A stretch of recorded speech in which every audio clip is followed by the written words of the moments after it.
আসসালামু আলাইকুম রহমতুল্লাহি ওবারাকাতুহু। প্রিয় দেশবাসী, আসসালামু আলাইকুম রহমতুল্লাহি ওবারাকাতুহু। খুবই ভরাক্রান্ত মন, খুবই ভরাক্রান্ত হৃদয় নিয়ে লাইভে আসছি। এতটাই ভেঙে পড়েছি যে আসলে বলার মতো না।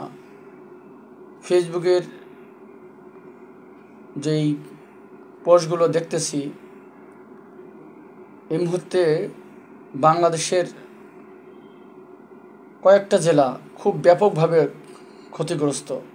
বিশেষ করে 12 থেকে 15টি জেলা মানুষ খুবই বিপদগ্রস্ত আছে। অনেক মানুষের কোনো খবরই পাওয়া যাচ্ছে না, সেখানে কোনো ইন্টারনেট সংযোগ পর্যন্ত নাই, সেখানে মোবাইলের নেটওয়ার্ক পর্যন্ত পাওয়া যাচ্ছে না। মোবাইলে যে ফোন করে তার খবর নিবে সেই খবরটাও নিতে পারতেছে না, এরকম অবস্থা।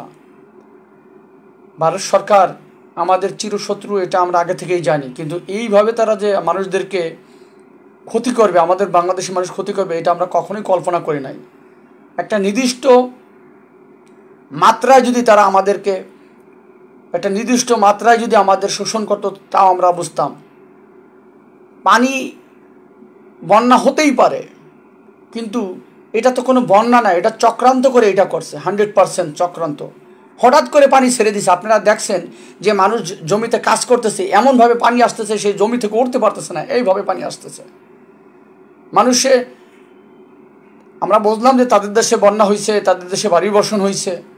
তারা যদি বাংলাদেশে তারা বলতো বা মিডিয়া প্রকাশ করতো যে আমাদের গেটগুলো আমরা খুলে দেব, অথবা তারা একটা একটা করে গেট খুলতো, তাহলে বাংলাদেশের মানুষ নিরাপদ আশ্রয়ে চলে যেতে পারতো। তারা এটা করতে পারতো যে আমাদের দেশে আমরা পানিতে বাঁচতেছি না, আমরা আমাদের গেটগুলো খুলে দিতে চাচ্ছি।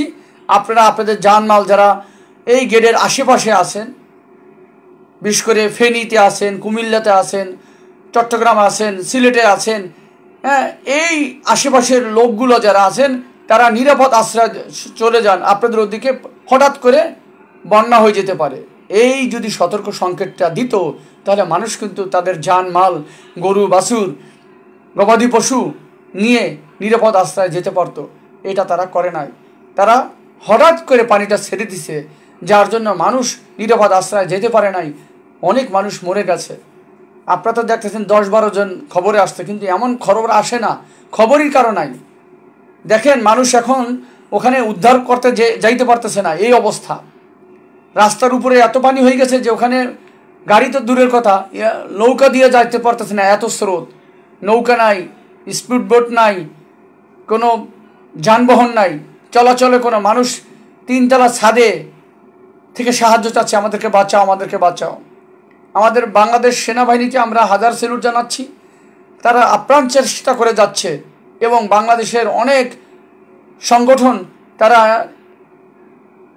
এই সাহায্য কাজের জন্য তারাও নেমে পড়ছে। কিন্তু তারা অনেকেই মনে করেন আমরা গেলাম, আমরা ত্রাণ সামগ্রী নিয়ে গেলাম, কিন্তু যাই আমরা যাবো কীভাবে? রাস্তায় দাঁড়াই থাকতে হবে, বা আমরা ওই জায়গায় যেতে, ওর কাছে ধারে কাছেও যেতে পারবো না। কারণটা হচ্ছে ওখানে এত পরিমাণ পানি, নির্দিষ্ট মানুষকে সাহায্য আমরা করতে পারতেছি না। ত্রাণ তো দূরের কথা, মানুষকে উদ্ধার করতে পারতেছে না, এখনো এরম অবস্থায় পৌঁছে চলে গেছে।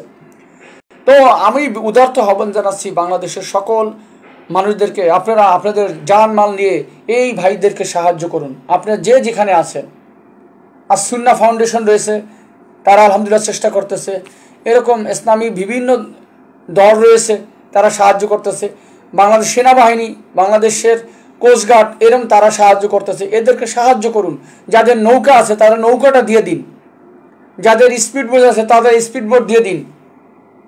আমি অনেকের পোস্টে দেখতেছি যে স্পিডবোটের ভাড়া 12,000 চায়, 12,000 টাকা চায়, 20,000 টাকা চায়, 30,000 টাকা চায়। আরে ভাই, আপনারা মানুষ বাঁচতেছেন, আপনারা এত টাকা ভাড়া চাচ্ছেন কেন? আপনার কি মানুষ? এই বিপদে আপনারা যদি পাশে না দাঁড়ান, তাহলে দাঁড়াবে কে? মানুষকে তাকে বাঁচাতে হবে। তো আপনারা দয়া করে অতিরিক্ত ভাড়া নেবেন না, এবং আপনাদের স্পিডবোটের যে তেল খরচ হয় বা এমনি যে ভাড়া হয় তা দিয়ে দিবে।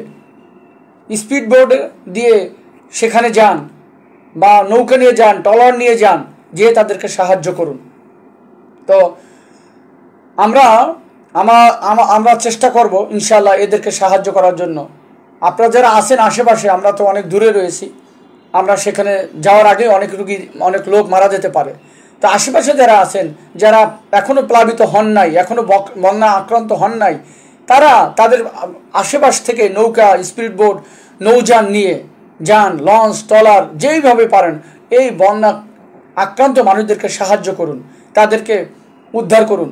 তারা রাত্রে ছাদের উপর দাঁড়িয়ে থাকতে হয়েছে, অনেক লোক ঘুমানোর সুযোগ নাই, বাথরুম করার সুযোগ নাই, বিশুদ্ধ পানির অভাব। দেখেন কত পানি আর পানি চতুর্দিকে, কিন্তু খাবার মতো এক ফোঁটা পানি নাই।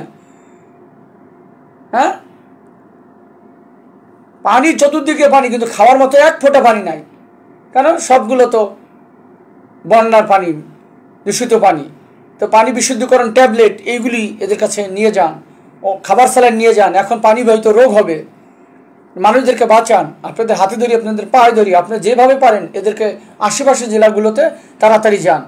ইনশাল্লাহ আমি আমাদের গ্রুপ থেকে ECG study on sound and treatment of the heart disease এই গ্রুপ এবং ইসিজি স্টাডি বিডি এর পক্ষ থেকে আমরা আমাদের মেম্বারদের পক্ষ থেকে আমরা অনুদান সংগ্রহ করতেছি। আমরা সংগ্রহ করে তাদের যথাসম্ভব, যত দ্রুত সম্ভব আমরা সেখানে যাব, আমরা যেয়ে তাদেরকে সাহায্য করার চেষ্টা করব। কিন্তু আমরা তো যাওয়ার আগে এই অবস্থায় লোকগুলো তো পাবোই না, আমরা যাওয়ার আগে লোক মারা যাবে, এরকম অবস্থায় চলে গেছে। সুতরাং আশেপাশে যারা আছেন তারা আপনাদের নৌকা নিয়ে, আপনাদের নৌযান নিয়ে, আপনাদের যেভাবে পারেন আশেপাশে তাদেরকে বাঁচান, আপনাদের একটু সাহায্য করুন। আপনাদের যারা এখনও বন্যায় আক্রান্ত হন নাই তাদের বাড়িতে তাদের থাকতে দিন, যাদের বাড়ির আশেপাশে এখনও পানি আসে নাই তাদেরকে আশ্রয় দিন, দয়া করে একটু সাহায্য করুন। আশা করি আপনারা অবশ্যই, আমরা বাঙালি, আমরা সবসময় একে অপরের বিপদে আপদে এগিয়ে আসি, আমরা সংঘবদ্ধ জাতি, আমরা কখনোই হেরে যাওয়ার পাত্র না। তো আপনাদের উদারতা আহ্বান জানাবো, ইন্ডিয়াকে বয়কট করুন। কখনো কোনো কাজের জন্য ইন্ডিয়া যাবেন না। আজকে থেকে সবাই ইন্ডিয়াকে বয়কট করবেন, ইন্ডিয়ার সমস্ত পণ্য বয়কট করে দিন। ইন্ডিয়া কখনো কেউ চিকিৎসার জন্য যাবেন না। বাংলাদেশের সকল ধরনের চিকিৎসা হয় আলহামদুলিল্লাহ। বাংলাদেশে এমন কোনো চিকিৎসা হয় না এইটা নাই। বাংলাদেশের চিকিৎসা বিশ্বমানের চিকিৎসা আলহামদুলিল্লাহ। বাংলাদেশের এতদিন চিকিৎসা ব্যবস্থা ধ্বংস করে দিতেছিল বিভিন্ন দালাল, বিভিন্ন মিডিয়ার মাধ্যমে তাদেরকে প্রচার করা হইতো যে বাংলাদেশে চিকিৎসা হয় না, তোমরা ইন্ডিয়াতে যাও। আসলে বাংলাদেশের সকল ধরনের চিকিৎসক রয়েছে, বিশ্বমানের চিকিৎসা রয়েছে এবং সকল ধরনের যন্ত্রপাতিও আছে আলহামদুলিল্লাহ। হ্যাঁ, যদি এমন চিকিৎসা এখনও বাংলাদেশে নাই, সেটা বাংলাদেশের যদি একেবারে কোনো দালাল মিডিয়ার পক্ষ থেকে না, দালাল সেন্টার থেকে না, বাংলাদেশের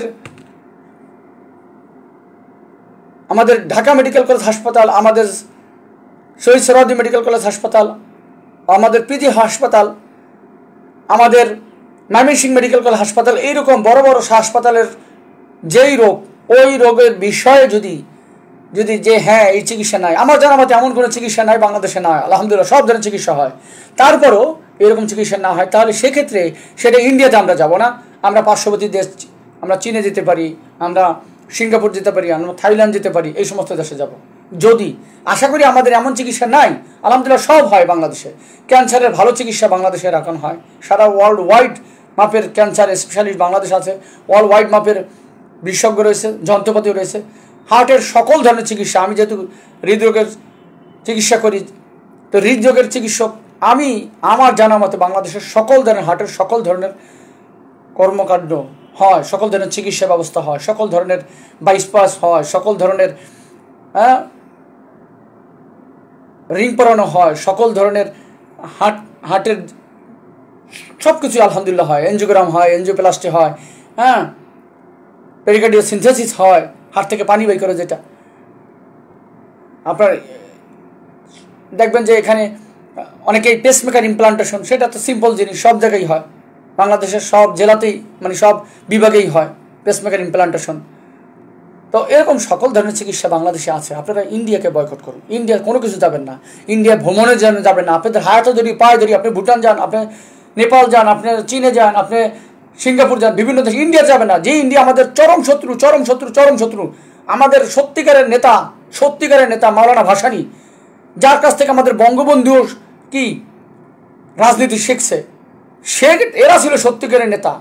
আমাদের মাওলানা ভাসানী সে বলে গেছে যে আপনারা সকলেই জানেন যে ইন্ডিয়া থেকে মুক্ত হতে হবে, ইন্ডিয়া থেকে আমাদের দূরে থাকতে হবে। ইন্ডিয়া কখনো আমাদের বন্ধু না, ইন্ডিয়া আমাদের চরম শত্রু। আসাম আমার, ত্রিপুরা আমার, এগুলো আমাদের থেকে কেড়ে নিয়েছে। সুতরাং ইন্ডিয়া থেকে আমরা দূরে থাকবো। দেখেন এই যে হঠাৎ করে পানিটা ছেড়ে দেওয়ার কোনো মানি হয়? হঠাৎ করে পানিটা ছেড়ে দেখেন এখন বাংলাদেশের মানুষগুলো এই বিপদ, বাংলাদেশে মারা যাচ্ছে।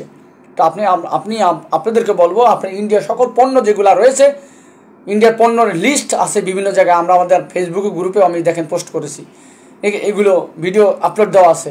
এগুলি আপনারা অবশ্যই সেই ইন্ডিয়া পণ্যগুলো সব বাদ দিয়ে বাংলাদেশি পণ্য করুন, দেশি পণ্য করুন, দেশের উন্নয়নের ভূমিকা রাখুন, সত্যিকার উন্নয়ন। মানুষ দেখেন